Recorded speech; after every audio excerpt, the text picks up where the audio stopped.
Hello everyone, welcome to our channel. We are going to listen to Carlos Sainz. Let's listen to him. Hi. How are you, first of all? How have the last couple of weeks been? Feeling refreshed?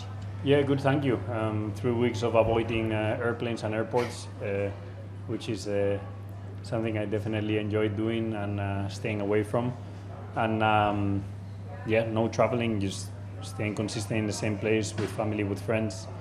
And yeah, feeling refreshed and with more energy after a very tough first half of the season, given changing teams is always a bit more draining, more energy, more people you need to meet, and spend more time at the factory in the simulator.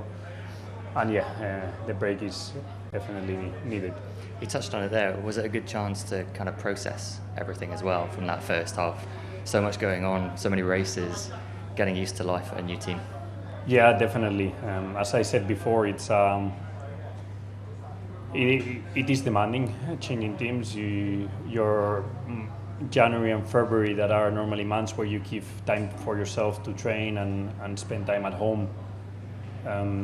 This year, obviously, when you change teams, you spend extra time in the factory, extra time in the simulator. And I feel that instead of charging, you're already draining in those months. And by the time you get to July, August, you feel a bit on the limit of your energy levels. If on top of that you add the fact that it was a very frustrating season, first half, not in terms of performance, but just in terms of just putting results together. Yeah, definitely a good break with a refreshed head coming into the second half helps. Does it still feel like there's quite a lot to come with this partnership? And also, it looks like there could be quite a battle for P5 in the standings from here. 10 rounds to go. How do you view that? Yeah, definitely. I mean, it's no secret. We said it at the beginning of the year. This is the car we have. And apart from a couple of small upgrades that we've done to the car, we're not going to develop this. We're going to bet on 2026. So you will probably see us go backwards during the season. And that's exactly more or less what we're seeing. No? I'm disappointed that on that first half, when we had a competitive car in Imola, Miami, and I was qualifying P5s, P4s, and even fighting for pole in Imola at some point, I regret obviously not getting the points that we should have got at the beginning of the season, that would have got us more of a buffer to the Astons and the Alphas and the Visa Cash App teams. But it's what it is. It's part of the learning process for me and the team. And now the second half, we will have races where we will not fight for points, races where we have good chances of getting good points.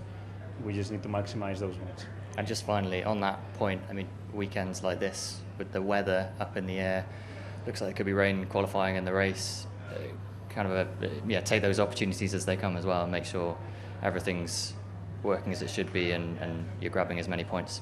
Exactly. That's where we start. I don't know how many races there are left. 10, 9, yeah. 10. Race 1 of 10 looks tricky for everyone. It's always tough to get back to it in such a tough track like Sandboard, and if on top of that you add the curveball of the weather, then it's going to be a demanding weekend for all. So just try and stay on top of everything. Yeah, like they were struggling all season. They had some good performances, they had some bad performances, but as he said, they are just focusing on the 2026, or with his words, they are betting on the 2026. Let's hope to see Williams with a good car at the 2026, but it will be very, very difficult for them to drive with this car and to end this season with this car. But let's hope for them to win the most points that they can for the last 10 races. Just don't forget to like this video, to comment it, and to subscribe to the channel.